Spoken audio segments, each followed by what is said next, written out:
सन 64 हिजरी में अब्दुल्ला बिन ज़ुबैर करीबन तमाम आलम इस्लाम में खलीफा तस्लीम किए जाते थे। इसी साल मिस्र, फ़लस्तीन और तमाम शाम का मुल्क उनके दायरे खिलाफत से खारिज हो गया और बनु उमैया की हुकूमत दोबारा दमिश्क में कायम हो गई। सन 65 हिजरी में बाद सूबों के अंदर बगावतें हुईं, लेकिन हज़रत अब्दुल्ला बिन ज़ुबैर को खलीफा ज़रूर तस्लीम किया जाता रहा और कोई सूबा उनके कब्ज़े से ना निकला। सन 66 हिजरी में कूफा और यमामा दोनों उनके कब्ज़े से निकल गए। कूफा में मुख्तार की हुकूमत और यमामा में नजदा बिन आमर की हुकूमत खुद मुख्ताराना तौर पर कायम हो गई। बसरा को हर्स बिन रबीह ने और फारिस को मुहलब बिन अबी सफरा ने संभाले रखा और ख्वारिज के फितनों को सर उभारते ही दबा दिया। मुख्तार की तरफ से बसरा पर डोरे डाले जा रहे थे और बसरा में अब्दुल्ला बिन मुतीह साबिक के गवर्नर कूफा और आमिर बिन अब्दुर्रहमान नामजद शुदा गवर्नर कूफा भी मौजूद थे। इन दोनों को अब्दुल्ला बिन ज़ुबैर से शर्मिंदगी थी, इसीलिए बसरा में इन दोनों की मौजूदगी मुअज्जब ख़तर भी हो सकती थी कि कहीं किसी साजिश में ही ना शरीक हो जाएं। जब हज़रत अब्दुल्ला बिन ज़ुबैर ने यह सुना कि उबैदुल्ला इब्न ज़ियाद और इब्राहीम बिन मालिक के मुकाबले में मकतूल हो चुका है तो उनको अहले शाम और अब्दुल मुल्क बिन मरवान की तरफ से तो गोना इत्मीनान हुआ कि उनकी ताकत को एक बड़ा सदमा पहुंचा है और वो जल्द ही जहाज़ पर हमलावर होने का इरादा नहीं कर सकते। लेकिन बसरा के मुताल्लिक़ ख़तरात बढ़ गया क्योंकि मुख्तार बिन उबैदा की तवज्जो इसकी फ़तह के बाद बसरा ही की जानिब मबजूल होने वाली थी। लिहाजा उन्होंने फ़ौरन बसरा के आमिल हर्स बिन रबीह को माजूल करके अपने भाई मसब बिन ज़ुबैर को बसरा की गवर्नरी पर मामूर कर दिया। बसरा में आजकल कूफा के बहुत से आदमी मुख्तार के खौफ से भाग भाग कर चले आए थे। ये वो सब लोग थे जिनको अंदेशा था कि कत्ल हुसैन के मुआवजे में मुख्तार हमको भी कहीं कत्ल न कर दे। कूफा के इन्हीं मफरूरीन में शब्स बिन रबी और मोहम्मद बिन अल-अशस भी थे। मसब बिन ज़ुबैर ने बसरा की हुकूमत और अमारत अपने हाथ में लेकर हालात का पुरगौर मुताला शुरू किया और कूफा से आए हुए लोगों ने, जिनमें बाज़ बड़े मुअज़्ज़ज़ और तजुर्बाकार शख्स भी थे, मसब बिन ज़ुबैर को मशवरा दिया कि कूफा पर हमला करो। मसब ने कहा कि मुझको अमीरुल मोमिनीन अब्दुल्ला बिन ज़ुबैर ने हुक्म दिया है कि मुहलब बिन अबी सफरा को हमराह लिए बगैर कूफा पर हमला न करूं, लिहाजा सबसे पहले फारिस से मुहलब को बुलवाना चाहिए। चुनांचा मसब ने एक ख़त मुहलब के नाम लिखा और मोहम्मद बिन अल-अशस के हाथ मुहलब के पास रवाना किया। मुहलब ने मोहम्मद बिन अल-अशस को देखकर कहा कि मसब को इनके सिवा और कोई कासिद नहीं मिला। उन्होंने कहा कि मैं कासिद नहीं हूँ बल्कि ख़ुद अपनी गर्ज़ को आया हूँ कि कूफा के हालात आपको सुनाऊँ। हमारे ग़ुलाम ज़ादों ने हमारे अम्वाल और मकानात पर कब्ज़ा करके हमको बेदखल कर दिया है और मुसीबत के मारे बसरा की तरफ भाग कर आए हैं और फरियाद करते हैं कि अल्लाह के लिए हमारी मदद करो और इस मुसीबत से हमको निजात दिलाओ। मुहलब बिन अबी सफरा फारिस के सूबे की हुकूमत अपने बेटे मुगीरा बिन मुहलब के सुपुर्द और मुल्क का काबिल इत्मीनान बंदोबस्त करके बसरा की जानिब काफ़ी सामान और लश्कर लेकर रवाना हुआ और मसब बिन ज़ुबैर से बसरा में आकर मिला। मुहलब बिन अबी सफरा के पास हज़रत अब्दुल्ला बिन ज़ुबैर का ख़त भी बराह रास्त पहुँच चुका था कि तुम बसरा में मसब बिन ज़ुबैर से आकर मिलो और कूफा पर हमला करो। मुहलब को किसी कदर तवक्कुफ़ हुआ तो मसब को बसरा से कासिद भेजना पड़ा। जब मुहलब आ गया तो मसब बिन ज़ुबैर ने इसको हुक्म दिया कि जब्र अकबर पर अपने लश्कर को तरतीब दो। अब्दुर्रहमान बिन अहनफ को कूफा की तरफ रवाना किया कि वहाँ जाकर क़याम करो और पोशीदा तौर पर लोगों से हज़रत अब्दुल्ला बिन ज़ुबैर के नाम पर बैत लो। अब्बाद बिन हसैन हतमी को मुकदमा तुलजहश का अफसर बनाया गया। मेमना पर उमर बिन उबैदुल्ला बिन मोमर को और मैसरा पर मुहलब बिन अबी सफरा को मामूर किया और कल्ब लश्कर की सरदारी खुद मसब बिन ज़ुबैर ने अपने पास रखी। इस तरह ये लश्कर मुरतब होकर बसरा से कूफा की जानिब रवाना हुआ। मुख्तार को जब इस फ़ौज कशी का हाल मालूम हुआ तो वो भी फ़ौज लेकर कूफा से निकला। इब्राहीम बिन मालिक ने इस ज़माने में मूसल की हुकूमत पर मामूर था, वो बसरा से नहीं आ सका था। बसरा की फ़ौज में एक दस्ता फ़ौज उन लोगों का भी था जो कूफा से भाग कर बसरा पहुँचे थे। इस दस्ता फ़ौज की सरदारी मोहम्मद बिन अल-अशस को दी गई। दोनों फ़ौजों का मद आज़ार नामी गाँव के करीब मुकाबला हुआ। खूब ज़ोर शोर से लड़ाई हुई।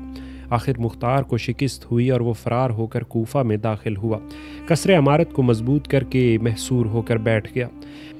मैदान जंग से जब लश्कर भागा तो मोहम्मद बिन अल-अशस ने फरारियों का ताक़ुब किया और भागते हुओं को दूर तक कत्ल करता चला गया। मसब बिन ज़ुबैर ने दारुल अमारा का मुहासरा कर लिया। ये मुहासरा कई रोज़ तक जारी रहा।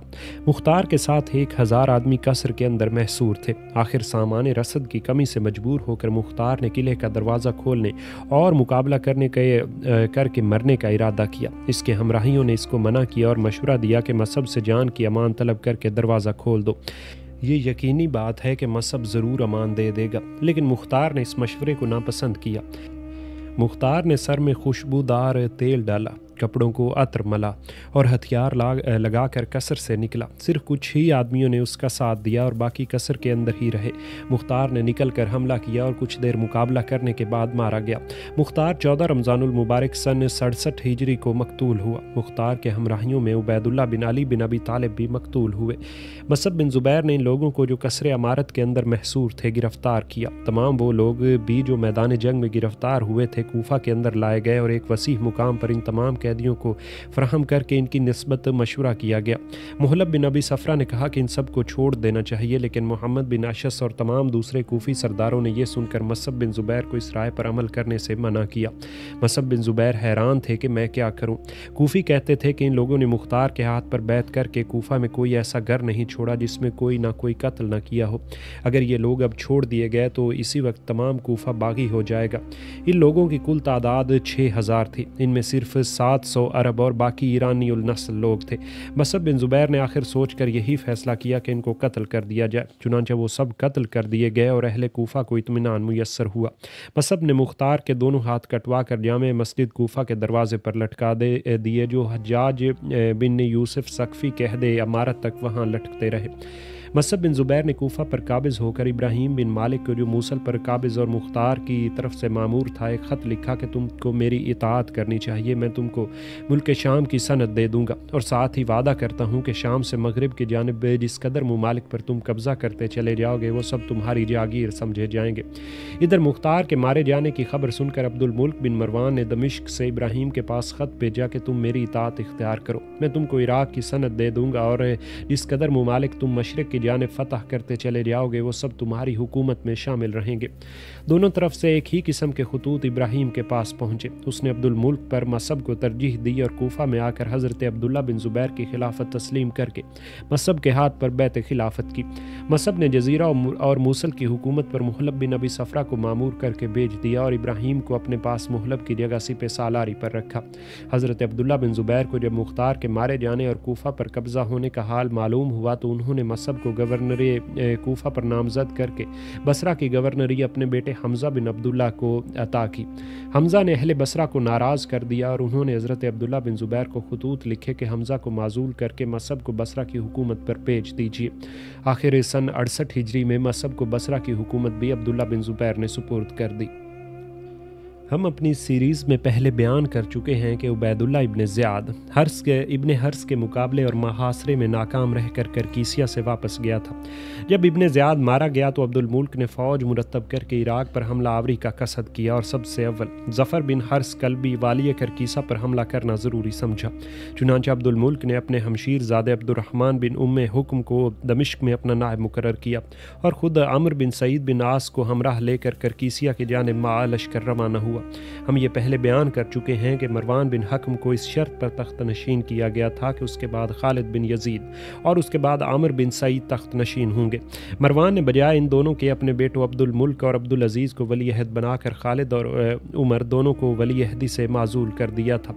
عامر بن سعید بنو امیہ کے اندر ہر دل عزیز اور ذی عزت تھا، اس کے پاس حشم و خدام کی بھی کثرت سی اور سرداری اور افسری کی بھی قابلیت رکھتا تھا۔ مروان کے بعد جب عبد الملک تخت نشین ہوا تو عمر بن سعید کے ساتھ اس نے ایسا سلوک کیا کہ جس کے وجہ سے اس کے دل کے اندر انقباض دور ہو گیا۔ اب جب کہ عبد الملک فوج لے کر کرکیسیا کی جانب روانہ ہوا تو عمر بن سعید نے اس سے راستے میں کہا کہ آپ اپنے بعد میرے لیے تخت خلافت کی وصیت کر دیجیے اور مجھ کو اپنا ولی عہد مقرر فرمائیے۔ اس قسم کے وعدے عمر بن سعید کے ساتھ شروع ہی سے کر لیے گئے تھے، وہ صرف ان کا باقاعدہ اعلان چاہتا تھا۔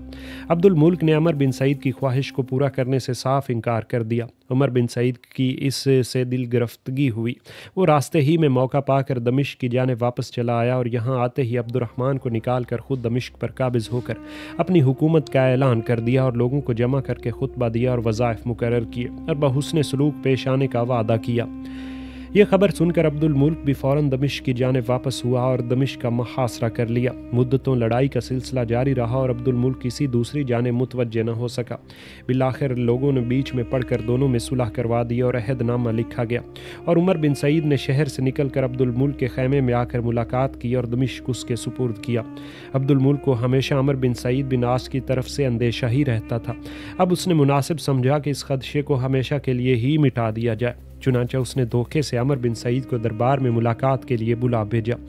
उमर बिन सईद जब आया और हस्ब दस्तूर अब्दुल मुल्क के बराबर तख्त पर जा बैठा। अब्दुल मुल्क ने पहले ही इस काम के लिए आदमियों को मुकर्रर कर रखा था।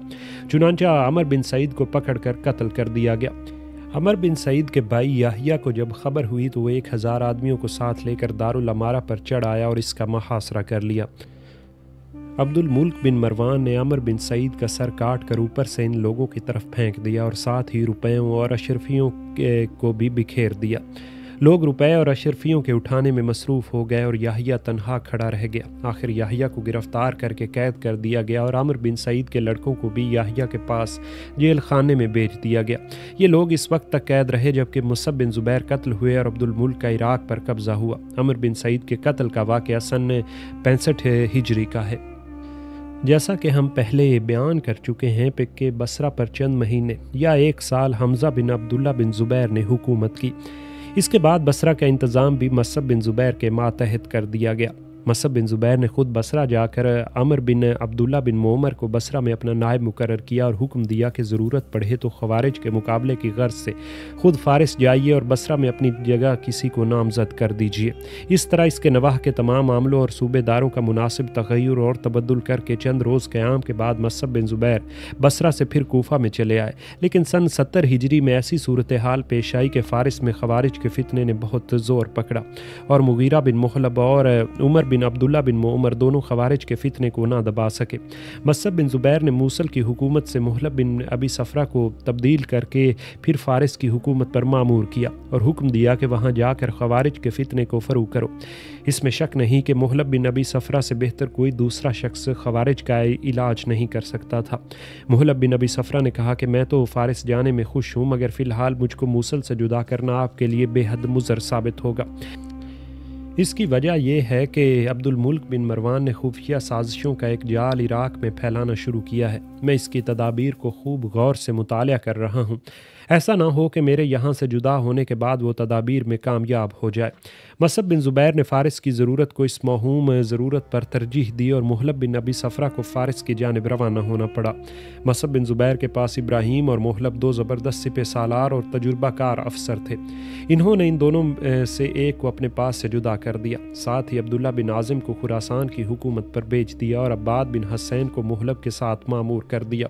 ये दोनों भी बड़े ज़बरदस्त सिपह सालार और जंगी तजुर्बेकार थे। इस तरह मसब बिन ज़ुबैर ने काम के आदमियों को अपने पास से जुदा करके दूर दराज के मुकामात पर भेज दिया और कूफा में इनके पास सिर्फ इब्राहीम बिन मालिक बिन अश्तर और बसरा में अमर बिन अब्दुल्ला बिन मोमर बाकी रह गए। अब्दुल मुल्क बिन मरवान ने अमर बिन सईद के कत्ल से फारिग होते ही साजिशी तदाबीर शुरू कर दी। उसने फ़ारिस की तरफ अपने आदमियों को भेजकर वहाँ ख़वारिज को तवक्कुआत दिलाई और इनको खुरूज पर आमादा किया। इधर कूफा और बसरा में भी अपने आदमियों को भेजकर हवा ख्वाहान बनु उमैया के ज़रिए साजिशों का एक जाल फैलाया और मसब बिन ज़ुबैर के फ़ौजी सरदारों को भी खुफिया तौर पर खतूत भेज कर बड़े लालच देने शुरू किए। हत्ता कि मुहलब और इब्राहीम को भी उसने तोड़ना और अपनी तरफ मिलाना चाहा, मगर ये दोनों ऐसे न थे कि मसब बिन ज़ुबैर से बेवफाई करते। इसलिए मुहलब फ़ारिस की तरफ रवाना होते वक्त फ़िक्रमंद थे। अब्दुल मुल्क बिन मरवान ने खालिद बिन उबैदुल्ला बिन खालिद बिन असैद को खुफिया तौर पर बसरा में भेजा कि वहाँ जाकर हज़रत अब्दुल्ला बिन ज़ुबैर के ख़िलाफ़ और बनु उमैया के मवाफ़िक लोगों को अपना हम ख्याल बनाए। चुनांचे खालिद ने बसरा में आकर बनु बकर बिन वायल और कबीला अज़द में अपना साजिशी काम शुरू किया और एक बड़ी जमात अपने हम ख्याल लोगों की बना ली। इसका हाल उमर बिन अब्दुल्ला बिन मोमर को मालूम हुआ तो उसने फ़ौज भेजी और खालिद के हमराहियों ने मुकाबला किया। बिलाखिर खालिद को बसरा से निकाल दिया गया। बसरा की ये परेशान कुन ख़बरें जब कूफा में पहुँची और इन सही हालात का इल्म हुआ तो नामुमकिन था कि मसब बिन ज़ुबैर खामोश बैठे रहते। बसरा की ऐसी तशवीशनाक हालत सुनकर मसब बिन ज़ुबैर कूफा से बसरा आए और वहाँ खालिद के हमराहियों और हम ख्यालों को सजाएं दी और जुर्माने किए और बाज़ के मकानात मुनहिदम करवा दिए। इस तरह कूफा में भी अंदर ही अंदर अब्दुल मुल्क के लोग अपना काम करते रहे। सबसे बड़ी मुसीबत ये थी कि फ़ौजी सरदार मसलन अता बिन वरका वगैरह भी अंदरूनी तौर पर अब्दुल मुल्क से साजबाज कर चुके थे। एक तरफ अब्दुल मुल्क ने फ़ौजी तैयारियाँ शुरू की तो दूसरी तरफ कूफा और बसरा की फ़ौजों में बगावत की साजिशें बड़े बड़े लालच देकर फैला दी। चुनांचे एक मरतबा इब्राहिम बिन अश्तर के पास अब्दुल मुल्क बिन मरवान का एक सरबमुहर ख़त आया। इब्राहिम जानता था कि इसमें क्या लिखा होगा। उसने इस ख़त के लिफाफे को खोले बगैर मुसब की खिदमत में पेश कर दिया। मुसब ने इसको खोल कर पढ़ा तो इसमें अब्दुल मुल्क ने इब्राहिम को लिखा था कि तुम मेरे पास चले आओ, मैं तुमको तमाम मुल्क इराक़ का गवर्नर मुकर्रर कर दूंगा। मुसब ने इब्राहिम से कहा कि क्या तुम जैसा शख्स भी ऐसे फ़िक्रों में आ सकता है? इब्राहिम ने कहा कि मैं तो कभी उज़्र ख़यानत न करूँगा, लेकिन अब्दुल मुल्क ने आपके तमाम सरदारों को इसी किस्म के खतूत लिखे हैं। अगर आप मेरी राय मानते हैं तो इन तमाम सरदारों को कत्ल या कैद कर दे। मुसब ने इस राय को नापसंद किया और अपने किसी सरदार से कुछ दरियाफ्त किया और ना कुछ मवाख़ज़ा किया।